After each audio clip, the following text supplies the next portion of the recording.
Olá, o Cá Pra Nós está no ar e a gente hoje traz aqui temas super interessantes para discutir, para conversar, para debater com Josival Pereira e Fernanda Albuquerque, que já está aqui no vídeo, super bonita aí de lua, trazendo inspiração para todos nós. A gente começa o programa de hoje trazendo uma questão que está em debate no Congresso Nacional para ser aprovada ou não, é a questão, da privatização, que estão chamando de privatização das praias. E aí a gente coloca em cena aqui esse tema que é bastante relevante e que muito recentemente a Paraíba viveu esse momento com a questão das ocupações de terrenos da Marinha na praia de Camboinha, por exemplo, Camboinha, Poço, Formosa. E isso foi algo assim muito questionado, mas lei é lei, né? Tem que ser cumprida. E agora essa lei pode ser que caia. E aí, Josival, como é que você enxerga esse momento? Para vocês todos, né? Bom dia, boa tarde, boa noite para todo mundo. O tema é bacana. Muito bom isso, né? Olha, esse tema, de fato, ele acabou entrando no país inteiro. Então, todos os grandes órgãos de comunicação estão discutindo esse tema. Eu quando vi a primeira vez, assim que eu vi o tema, eu fui ler a proposta de PEC da privatização, como eles estão chamando, o PEC das praias. Li tudinho, porque eu acho que um dos grandes males da comunicação hoje, do jornalismo hoje, é a desinformação. Você não desinforma só quando você publica um fake news. Você desinforma quando você pega uma informação e dá essa informação metade verdadeira, metade falsa, você está desinformando. Então, veja bem, realmente o tema é melindroso. Começa com essa história de que terrenos de marinha, que as pessoas não entendem muito o que é, e acha que é a Marinha que cuida, não é a Marinha, uma das Forças Armadas que cuida, quem cuida é a Secretaria do Patrimônio da União, quem tem gestão sobre isso, e diz respeito aos terrenos 33 metros da maré mais alta do Brasil, que foi 1640 e alguma coisa, para dentro do continente, e essa faixa litorânea, mas também nos lagos e nos rios de caráter nacional, caráter da União. É uma área riquíssima, efetivamente uma área riquíssima, tá certo? E a proposta lá já tem quase 20 anos que foi apresentada, foi aprovada em 2022 na Câmara e agora vai para o Senado. Então não é uma coisa nova. Agora, não, e vai demorar ainda a ser resolvido, eu acho. Tenho a impressão que pode ser votada mais rápido agora, o problema vai ser o seguinte. Mas a PEC, na verdade, ela não fala de privatização. Ela diz o seguinte, que esses terrenos de marinha, isso, que está ali onde na eles frente estão dos ocupadas, imóveis. onde são ocupadas, passaria primeiro para o privado que já esteja ocupando. Isso, o privado imóvel. Passaria. A titularidade daquele imóvel. Aquilo ali, a titularidade. Tem a posse, mas não tem a titularidade, então isso. passaria a ter a titularidade pagando, mas só que descontando o foro que ele pagou até agora. Esse é o grande problema, que ele paga foro e paga também IPTU, então deixaria de pagar o foro paga a União, descontaria o foro e pagaria o resto. Isso para quem está estabelecido, quem está cadastrado. Quem não está cadastrado e provasse que há 5 anos ocupou de boa fé, entraria também nesse serviço. E passaria para as prefeituras e para os estados a administrar nessas áreas dentro das cidades, nas zonas urbanas. Tá? O governo federal continuaria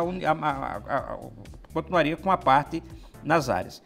Qual é a grande questão, a grande polêmica, tá certo? Eu vou tentar resumir aqui. É que as pessoas acham que à medida que essa área passa a ser administrada pelo privado, por exemplo, um resort, ele poderia cercar a praia e dizer, essa frente aqui é minha, e viraria privada. Sim. Esse risco existe? Eu acho que existe, porque mesmo sem ser prefeituras administrando, hoje já tem. Na Costa do Sauípe, que você vai lá, a área de praia de praticamente todos os hotéis, ela está cercada, não entra ninguém. Então já existe, e existe mansões também. Então, o risco existe.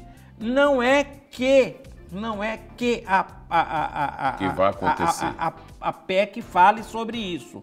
Agora, só para fechar, o que eu acho que a PEC permite é grande negócio imobiliário. né? Vai ser um negócio imobiliário fantástico. Só para você ter uma ideia, a avaliação da Secretaria do Patrimônio da União é que esses terrenos, eles têm um valor de mais ou menos 213 bilhões de reais, tá? Então, as prefeituras vão administrar. Claro que vai ser um negócio imobiliário fantástico. Isso Olha aí, só. eu não posso deixar de dizer, não. Fernando, antes de você falar, eu queria dizer que a gente vive esse momento e eu me lembro, eu fui lá atrás, na época que era ainda uma criança que veraneava todos os anos na Praia do Poço. Chegou um momento que na Praia do Poço, os proprietários dos imóveis à beira-mar foram autorizados, conseguiam autorização de cercar, mas não era cercar construindo muros, e sim cerca mesmo, né? Colocava ali, aí um aramezinho, para poder dar uma certa privacidade e conseguir trabalhar aquela área de uma forma que o Patrimônio da União, por exemplo, não consegue, não tem estrutura para isso. Ele tem disciplina, ele tem estrutura para ir mais ou menos para verificar se está havendo invasão e tal, e nem sempre tem muito sucesso nisso aí, não. Não vejo como o Patrimônio da União tem habilitação legal, mas não tem estrutura para administrar isso aí.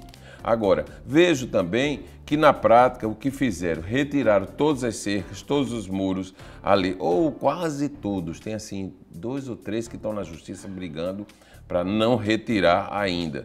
Mas na prática não houve melhoria, não houve cuidado, não houve nada que pudesse realmente se justificar não ter a cerca. Porque eu acho que a PEC é para existir, para disciplinar, não é isso? Para tornar lei aquilo que é uma obrigação do cidadão. Né? Vamos ver. Na verdade, só lembrando, tem uma lei sobre a história da ocupação da praia, mas aí eu falo depois de Fernando. Vamos lá. Não, eu estava esperando vocês terminarem e Pacheco deu entrevista ontem e eu assisti a entrevista dele. Gerardo, tá falando do não vai ser presidente do aprovada Senado, rápido, né? não, viu?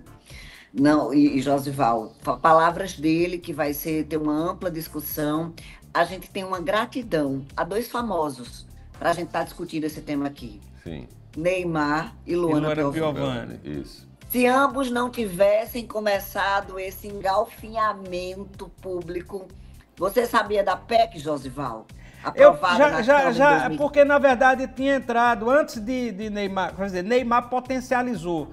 Mas já tinha uma notícia sobre a audiência pública, não era votação, era uma audiência pública que estava programada para uma discussão. Uma audiência pública não decide nada, é uma audiência pública para ouvir os vários setores. Então, a notícia da audiência estava envolvida. A notícia da audiência pública eu já tinha escutado, né? Eu sabia porque lá em Camboinha as resistências são muito grandes dos proprietários, reclamam porque perderam uma área que eles tinham tratado e tal, e já se falava, desde o governo Bolsonaro, que vem tratando desse assunto, dizendo que iria se fazer exatamente isso. Eu acho que não vai ser votado agora exatamente por conta do Neymar, porque eu nunca vi a pessoa ter adquirido tanta antipatia quanto o Neymar. Falta de tato. Tanta antipatia quanto o Neymar. Um outro movimento. Então Começou agora um outro movimento também, que é o movimento dos ambientalistas. Sim. Então, para além do que a gente acha saudável economicamente, da forma imobiliária, na visão imobiliária, para além disso, a gente está falando de natureza, né? Então, a gente está vendo quanto nós estamos interferindo e como tem mudado tudo no nosso mundo pelas nossas ações. Então, os ambientalistas, vem cá, vai construir, Então, peraí, 33 metros, essa medição foi de 1.600, como é que está hoje? Quanto já não invadiu? Já não é mais do mesmo jeito. E aí eles trazem, né, várias implicações lá no sul, a questão da construção do porto, mais próximo da gente, em Recife, a questão dos tubarões. Então, tem um monte de coisa envolvida, minha gente, que vai... mas do bolsonarista, eu acho que quando o Neymar entrou... Eu acho que quando Neymar entrou anunciando um projeto que ele ia participar, que ser sócio, de 100 quilômetros de costa. Aqui, né? No Nordeste. 100 quilômetros de costa, com construção contínua e tal. Então, aí entra no perfil da PEC. Você pode dizer, não, mas entra no perfil da PEC. Se você constrói 4, 5 resorts assim, seguidos e eles ocupam a faixa de areia, isso é uma privatização brutal, tá? Brutal. E aí isso fere qualquer lei e tal, é privatização brutal. Então, Neymar chamou antipatia para o projeto, embora os ambientalistas já tenham dito. De fato, os ambientalistas dizem, isso aqui vai aumentar a erosão. É provável aumentar a erosão. Isso aqui vai aumentar a degradação de partes da praia. Vai aumentar. Isso aqui vai provocar aterros. E isso aqui ninguém sabe o retorno. Isso aqui é os ambientalistas, né? Agora, do ponto de vista realmente de negócios imobiliários, é estúpido. E a gente tem um caso assim que a gente nem fala no assunto, Hotel Tambaú, né? A ocupação daquela área, se fosse para construir hoje, impossível, né? Impossível. E é uma ocupação de uma área pública, claro que é, né? Ali, inclusive, com estacionamentos, com quadras, mas foi numa época que realmente não existia nenhum cuidado com esse tipo de Ninguém ação. Nunca fez essa discussão, mas eu cheguei a ver, li muita coisa sobre Orla aqui, com a história da barreira do Cabo Branco nos últimos anos.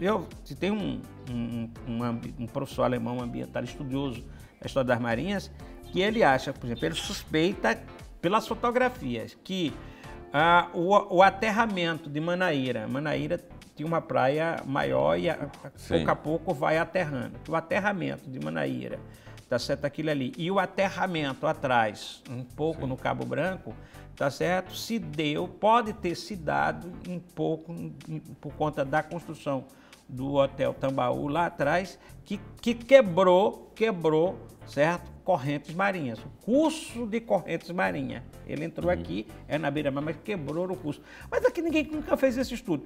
De qualquer forma, eu acho que a lei que tem que vigorar, e se for para a Constituição, qualquer coisa, tire o patrimônio da União de Assustar.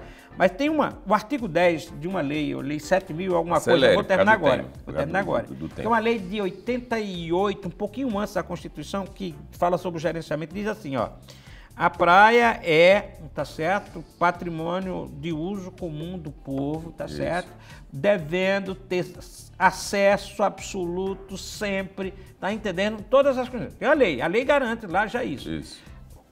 Querem aprovar? Querem. Pega esse artigo e bota na Constituição, do jeito que estão querendo botar esse outro. Bota na Constituição o artigo para garantir que as praias sejam realmente de acesso. Bora fazer um bolão? Bora. Quem acha que a PEC passa? Eu acho que a PEC pode passar, porque os interesses econômicos são muito fortes, mas eu acho que carece de ressalvas. Tem que ter muito debate para poder os pontos ficarem muito claros e não deixar aquela casca de banana, né?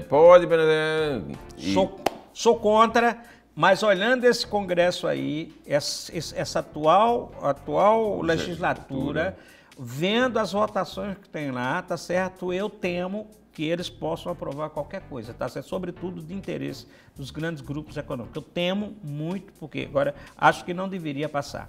Certo. Eu digo que não passa. Você acha que não passa, né? Não passa. Pois é. Ele não quer que passe. Mas eu temo. Não quero que passe, mas eu temo. Ela acha que não passa. Não sei se você viu no Paraná, a história da privatização. Você vê como são os políticos. Privatização de 10% das escolas lá da gestão. Os professores e os alunos invadiram a Assembleia, ocuparam a Assembleia. Os deputados saíram, foram para casa e votaram. Votaram online. Online. Então ele não tem medo, não. Minha gente. Assunto número 2. Apresente. Pai, tem um assunto que tá sendo. É praia, também que está sendo bastante discutido. Uma preocupação daqui, inclusive por conta da eleição de prefeito que vai começar, é a história do turismo. Toda semana a gente vê. João Pessoa é o segundo maior destino turístico, é o primeiro maior destino turístico do Nordeste, enfim, e a questão é, qual turismo João Pessoa deve ter? Está oferecendo, e qual turismo João Pessoa deve ter, sobretudo com 1 milhão de habitantes. Deve ser um turismo, o destino turístico João Pessoa deve ser vendido indistintamente ou deve ter suas restrições? Eu acho que é um tema bom para se discutir, sobretudo para a eleição de prefeito. Eu sinto falta da presença de Willis Leal, o acadêmico Willis Leal, que foi um especialista nesse assunto e era considerado uma das figuras radicais no tema, porque ele tinha sempre um cuidado e falava já há muito tempo de uma abordagem que não vai embora não, viu? Não vai embora não. Não, caí e voltei. Falava eu me lembro na época da gestão de Carneiro Arnaud em João Pessoa, ele foi contra a construção dos quiosques de praia, que não deixava de ser uma atitude radical, porque eu acredito que pode, porque tinha área para isso, mas tem que ter disciplinamento e tem que o poder público ser rigoroso naquilo que está determinado pela lei. E isso na prática não funciona, que bate exatamente no tema anterior, né? Que é a história de puxadinho, não é só esse pedacinho aqui, não, eu estou aqui, não sei o quê, e o cara vai entrando, e aí vai transformando a orla em algo assim horroroso, né? Horroroso, com invasão, com sujeira. E aí eu ontem, almoçando lá no Rio de Janeiro, eu dividi mesa com um arquiteto chamado Índio da Costa, que é uma figura assim muito representativa no mundo da arquitetura brasileira. E ele me falou que está fazendo um super projeto para ser desenvolvido na orla de Maceió, que tem similaridade com a de João Pessoa. Parece muito, a gente chega lá sendo menorzinha.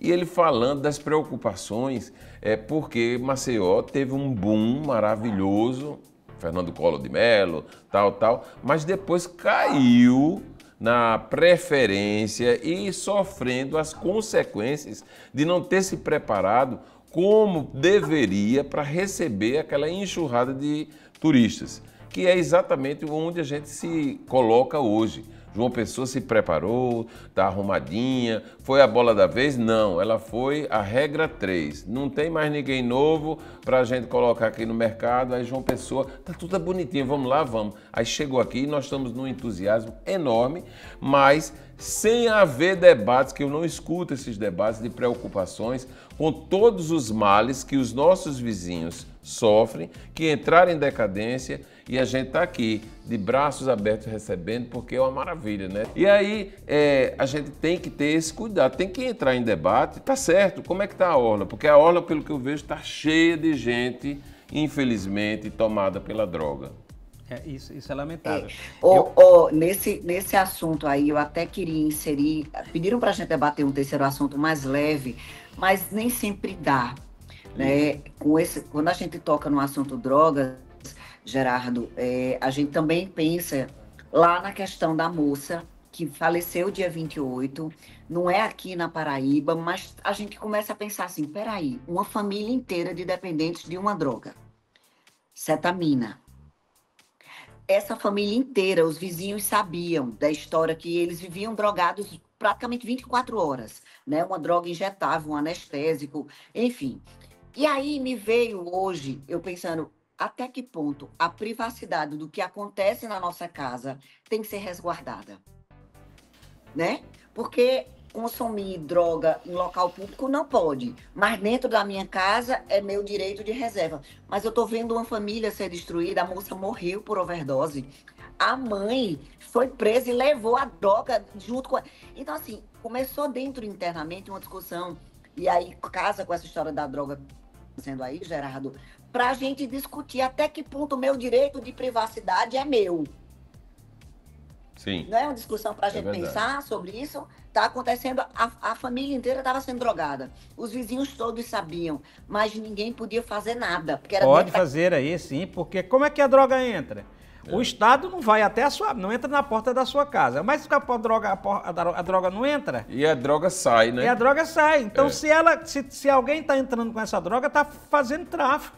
Gente, alguém tem que pegar aqui fora. E como aí... é medicamento, né? Comprava. Como é medicamento, é um anestésico, cetamina é um anestésico.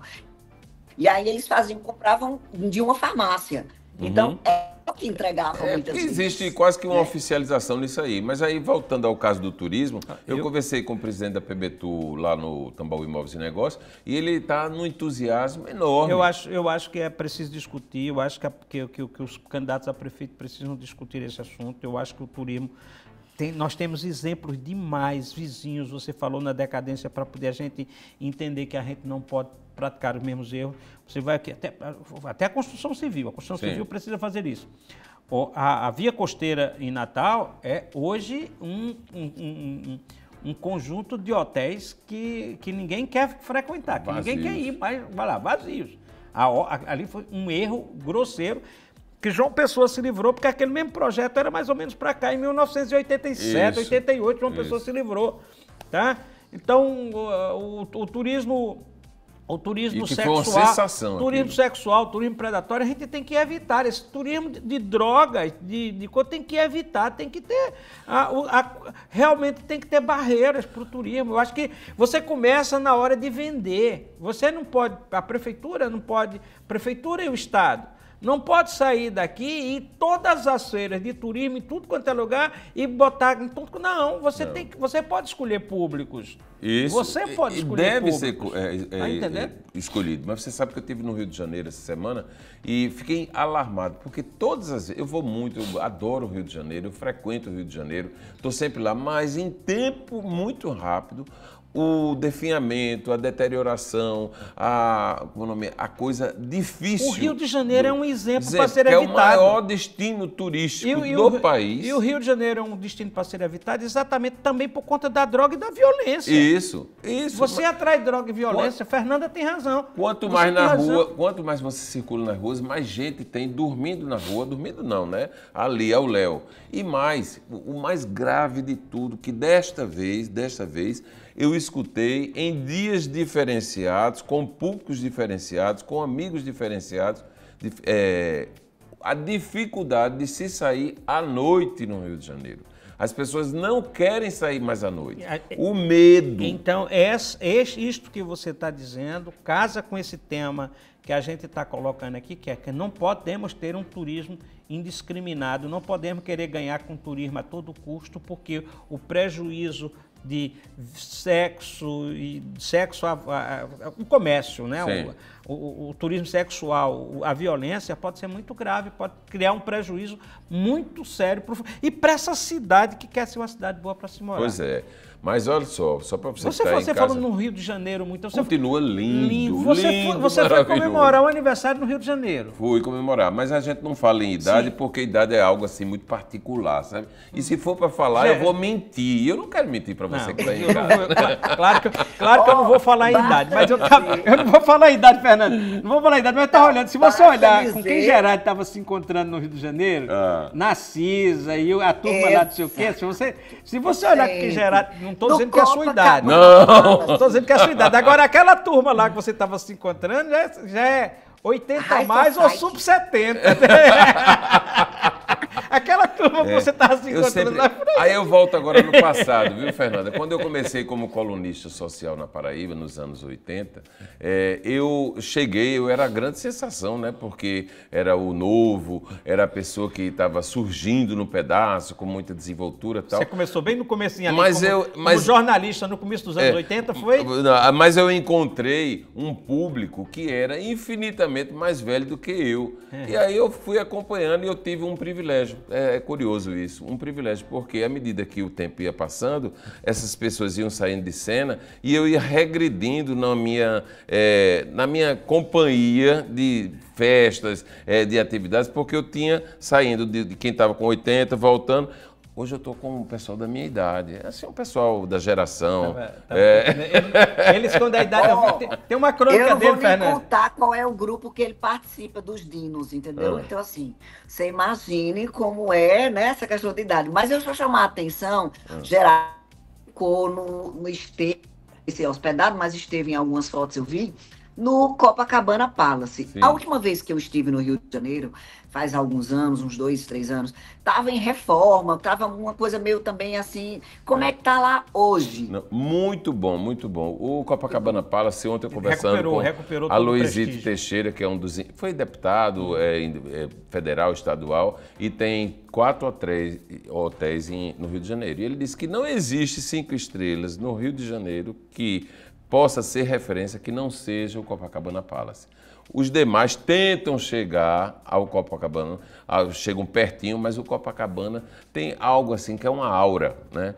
Uma aura de glamour. As pessoas chegam lá, ficam se sentindo, transportando, né? Essa história que eu estava... Aqui em João Pessoa, quem é a nossa aura? É isso que eu estava dizendo aqui. Era o Hotel Tambaú. Falta símbolos. Falta símbolos. Isso, tá certo? Totalmente. É isso que eu estou dizendo. O que o Rio de Janeiro pode emprestar para nós nessa história, nessa visita de Gerardo, como experiência, ou futura experiência turística, é isso, é que você...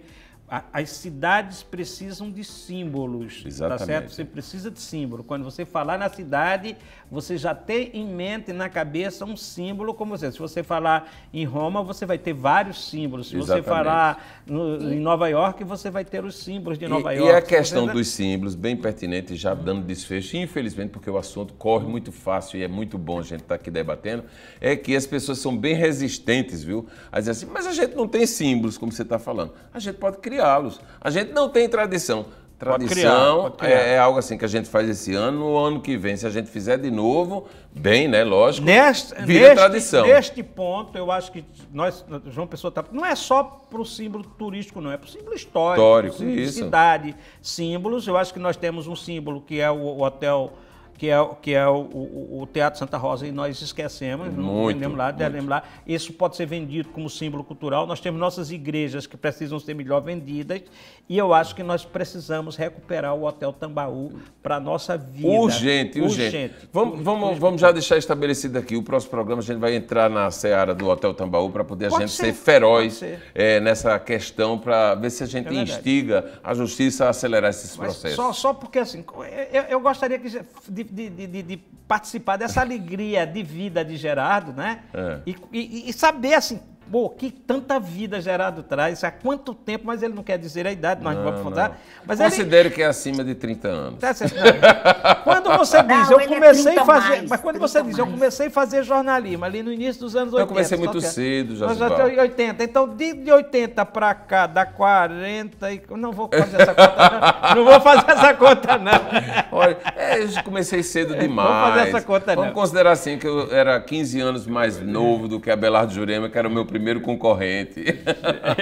Olha só, o Cá Pra Nós de hoje está terminando. A gente ficou aqui muito feliz com essa presença de vocês, com a presença de Josival Pereira trazendo o talento, a inteligência. Nossa querida Fernandinha, além de talento e beleza. Você chamou Fernanda de baronesa hoje. Eu chamei de baronesa, sem nenhum demérito de qualquer classificação que eu possa colocá-la. Viu? Até porque ela é realeza. Tá faltando barão nessa história aí para instigando para ver se você não acha um. Um beijo para você, muito obrigado, viu? Obrigado, e a você que fica em casa, a gente tá aqui. Mas olha, vocês...